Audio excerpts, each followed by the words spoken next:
Hi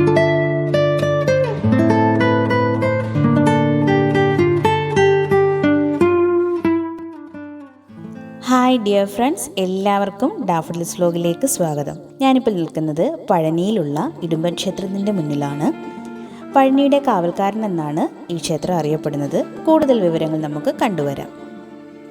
ഞങ്ങൾ താമസിച്ച ഷഷ്ടി ലോഡ്ജിൻ്റെ left സൈഡിൽ ഇടുമ്പൻ ഹില്ലും റൈറ്റ് സൈഡിലാണ് പഴനി ടെമ്പിളും ഉള്ളത്. ഇത് അങ്ങോട്ടേക്ക് പോകുന്ന വഴിയാണ്.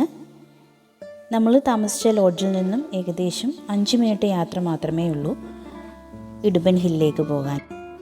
രാവിലെ 7 മണി മുതൽ വൈകിട്ട് 6 മണി വരെയാണ് ദർശന സമയം. ഇടുമ്പൻ ഹില്ലിൻ്റെ താഴ്വാരത്ത് തന്നെ 2 കോവിൽ കൂടിയുണ്ട്. അവിടെ നമ്മൾ തൊഴുതിന് ശേഷമാണ് ഇടുമ്പൻ ഹില്ലിലേക്ക് പോയത്. 2 ചെറിയ കോവിലാണ്. ഒരുപാട് ആളുകളോ ബഹളങ്ങളോ ഒന്നുമില്ല. നമുക്ക് സമാധാനമായിട്ട് തൊഴുത് മടങ്ങാവുന്നതാണ് ഇവിടെ നിന്നും.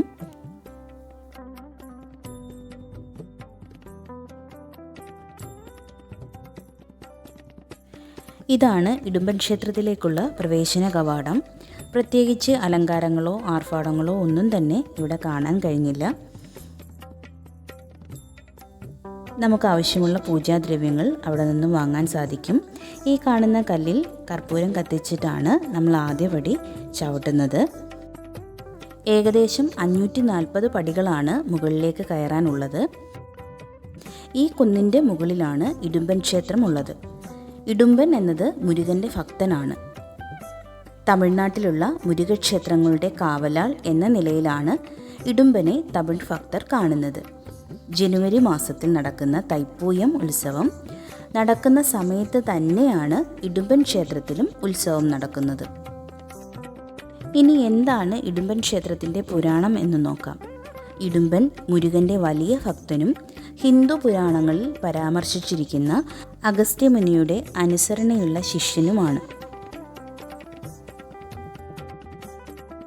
സപ്തർഷികളിൽ ഒരാളായിരുന്ന അഗസ്ത്യ മഹർഷിയുടെ കൽപ്പന പ്രകാരം ഇടുമ്പൻ ശിവഗിരി, ശക്തിഗിരി എന്നീ 2 കുന്നുകളെ അഗസ്ത്യമുനിയുടെ സ്ഥാനത്ത് നിർത്തുന്നതിനായി ഇരുവശത്തും ഒരു കാവടിയുടെ രൂപത്തിൽ തൻ്റെ ചുമലിൽ വഹിച്ചു. പഴനിയിൽ വച്ച് ക്ഷീണം തോന്നുകയും കുന്നുകളെ അവിടെ വച്ച് വിശ്രമിക്കുകയും ചെയ്തു. ഈ സമയത്താണ് ശിവപാർവതിമാരുടെ മക്കളായ ഗണപതിയും മുരുകനും തമ്മിൽ ജ്ഞാനപ്പഴം കിട്ടുന്നതിന് വേണ്ടി 3 ലോകവും ചുറ്റി വരാനുള്ള മത്സരത്തിൽ പങ്കെടുക്കുന്നത്. ഇതിൽ സുബ്രഹ്മണ്യൻ തോൽക്കുകയും അതിൽ വിഷമം തോന്നി സുബ്രഹ്മണ്യൻ പഴനി കുന്നുകളിലേക്ക് എത്തുകയും ഇവിടെ ശാന്തനായി ഇരിക്കുകയും ചെയ്തു. ഈ സമയത്ത് തന്നെയാണ് ഇടുമ്പൻ മല അവിടെ കൊണ്ടുവയ്ക്കുന്നത്. ക്ഷീണം മാറിയ ഇടുമ്പൻ മലയെടുക്കാൻ ശ്രമിക്കുമ്പോൾ അദ്ദേഹത്തിന് അതെടുക്കാൻ സാധിക്കാതെ വരികയും ചെയ്തു. മുരുകൻ്റെ സാന്നിധ്യം ഉള്ളതാണ് മലയെടുക്കാൻ കഴിയാത്തതെന്ന് മനസ്സിലാക്കിയ ഇടുമ്പൻ മുരുകനുമായി യുദ്ധത്തിലേർപ്പെട്ടു. അവസാനം മുരുകനാൽ ഇടുമ്പൻ കൊല്ലപ്പെടുകയും ചെയ്തു. എന്നാൽ മുരുകന് ദയ തോന്നി ഇടുമ്പന് ജീവൻ തിരികെ കൊടുക്കുകയും ചെയ്തു. അങ്ങനെയാണ് ഇടുമ്പൻ മുരുകൻ്റെ ഭക്തനും കാവലാളും ശിഷ്യനുമായി മാറുന്നത്. ഇവിടുത്തെ പ്രധാന വഴിപാടാണ് ചുരുട്ട്. അതിവിടെയാണ് കത്തിച്ചു വെക്കുന്നത്. നമ്മളിപ്പം ഇടുമ്പൻ കോവിലിൻ്റെ മുന്നിലെത്തിയിട്ടുണ്ട്. ഇവിടുത്തെ പ്രതിഷ്ഠയ്ക്ക് ഏകദേശം 8 അടിയിൽ കൂടുതൽ ഉയരമുണ്ട്. ഒരു പൂജാരി മാത്രമാണ് ഇവിടെയുള്ളത്.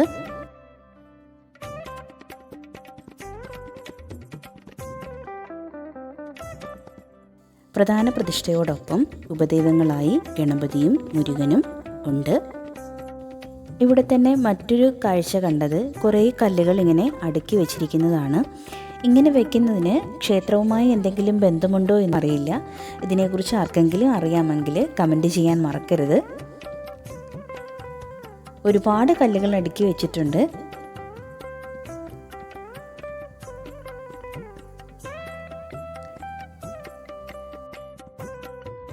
ഇവിടെ നിന്നാൽ നമുക്ക് പഴനി ഫുള്ള് നല്ല ഭംഗിയിൽ കാണാൻ പറ്റും.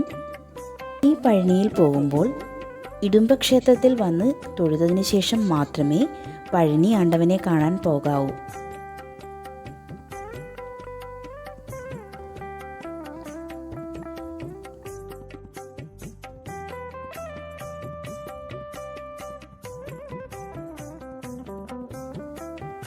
നമുക്കിവിടെ നിന്നാൽ പഴനി കോവിൽ നന്നായിട്ട് കാണാൻ പറ്റും.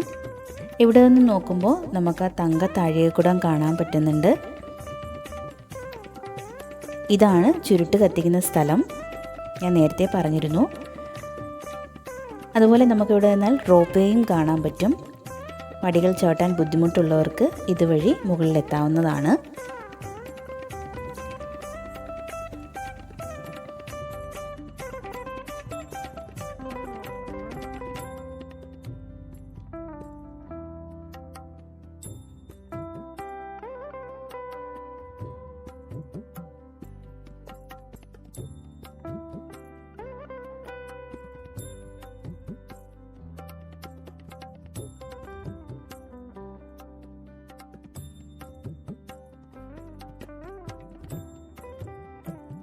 ഈ കുന്നിന് താഴെ വിശാലമായ പാർക്കിംഗ് സൗകര്യങ്ങളും ഉണ്ട്.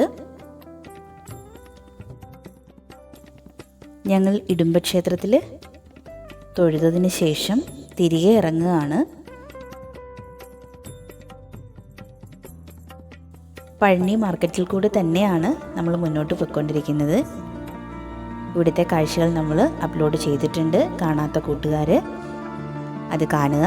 ലിങ്ക് ഞാൻ ഡിസ്ക്രിപ്ഷൻ ബോക്സിൽ കൊടുത്തിരിക്കാം. ഞങ്ങൾ പഴനിയിൽ നിന്നും ഇനി പോകുന്നത് പൊള്ളാച്ചിയിലേക്കാണ്. പൊള്ളാച്ചി യാത്രയുടെ വിശേഷങ്ങൾ അടുത്ത വീഡിയോയിൽ ഉൾപ്പെടുത്താം. നമ്മുടെ വീഡിയോസ് ആദ്യമായിട്ട് കാണുന്ന കൂട്ടുകാരാണെങ്കിൽ ചാനൽ സബ്സ്ക്രൈബ് ചെയ്യാൻ മറക്കരുത്. പുതിയ വീഡിയോയുമായി വരുന്നിടം വരേക്കും എല്ലാ കൂട്ടുകാർക്കും നന്ദി.